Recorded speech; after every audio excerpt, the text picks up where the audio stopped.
और आज जो मेगा कैंप जिला अधिकारी के द्वारा पूरे ज़िला में लगाया गया है, प्रत्येक पंचायत के प्रत्येक गांव में, उसी कैंप के तहत यहां पर वैक्सीनेशन की प्रक्रिया चालू है। आप देख सकते हैं कि चारों तरफ लोग जो अभी तक वैक्सीन नहीं ले पाए थे वो वैक्सीन ले रहे हैं। और पीएससी पकड़िया की टीम जो है, पीएससी बंजरिया या पीएससी पकड़िया की टीम यहाँ पर आकर के वैक्सीनेशन का काम अपने पूरे तरीके से अंजाम दे रही है। इनसे हम जानेंगे कि अभी तक कितना वैक्सीन लोगों को पड़ चुका है और किस तरह से लोग अवेयर हो पाए हैं अभी तक या नहीं, या किस तरह कुछ परेशानियों का सामना इनको करना पड़ता है। ये सारी चीज़ें इनसे हम जानने की कोशिश करेंगे। मैडम, आपका नाम क्या हुआ? मेरा नाम प्रीति कुमारी हुआ। अच्छा, ये बताइए कि जो वैक्सीनेशन की काम जो किया जा रहा है मेगा कैंप के द्वारा, और आज जिला का प्रत्येक पंचायत के प्रत्येक गांव में मेगा कैंप लगाया गया है, ये बताइए कि पहले की तरह दुश्वारी का सामना करना पड़ रहा है या कि लोग अवेयर हो चुके हैं?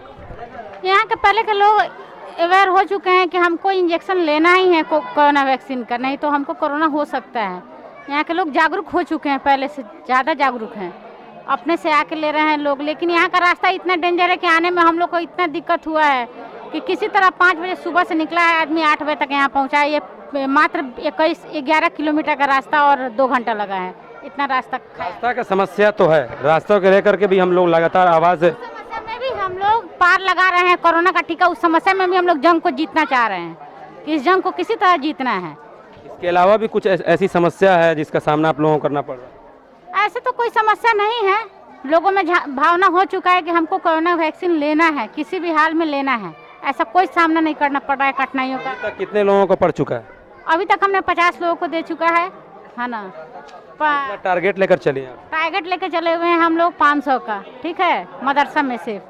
तो अभी तक 50 लोगों को पड़ा है। इस गांव में सिर्फ मदरसा में पढ़ रहा है कि कहीं और भी पढ़ रहा है? यहाँ इस गांव में हिंदी विद्यालय में, मदरसा में, उर्दू विद्यालय में, ये सब में पढ़ रहे हैं। 3 जगह पर सिर्फ मदरसा का 500 का टारगेट? हाँ, मदरसा का 500 का टारगेट है। इससे पहले भी यहाँ वैक्सीनेशन का काम किया? हाँ, इससे पहले भी वैक्सीनेशन हुआ है 17 तारीख को। हाँ, इससे अच्छा अपेक्षा 17 तारीख को था, हाँ ना। इससे ज़्यादा लोग आते थे जाते थे, लेकिन अब हो सकता है कि और लोगों को पड़ गया हो, जो लोग बाकी हैं वही आ रहे हैं। जी, सेकंड डोज ज़्यादा पड़ रहा है यहाँ पे, सेकंड डोज ही आ रहे हैं। कौन सा सुई? Vaccine second dose. कोविशील्ड बहुत कम आ रहे हैं, फर्स्ट डोज ही है कोविशील्ड का सेकंड डोज अभी तक नहीं पड़ा है किसी को। आप देख रहे हैं कि यहाँ पर इनका कहना है कि जो रास्ता का समस्या है, जो बार बार यहाँ के जो भी क्षेत्रीय जो मीडिया है, जो पत्रकार बंधु हैं, वो आवाज़ उठाते रहे यहाँ के रास्ते को लेकर के कि 2 घंटा 11 किलोमीटर का सफ़र तय करने में लग गया। मगर लोग अभी तक अवेयर हो चुके हैं और लोग वैक्सीनेशन का जो काम है उसमें सहयोग कर रहे हैं और वैक्सीन ले रहे हैं। कैमरामैन दाऊद के साथ मैं संजय, NN न्यूज़ मोतिहारी।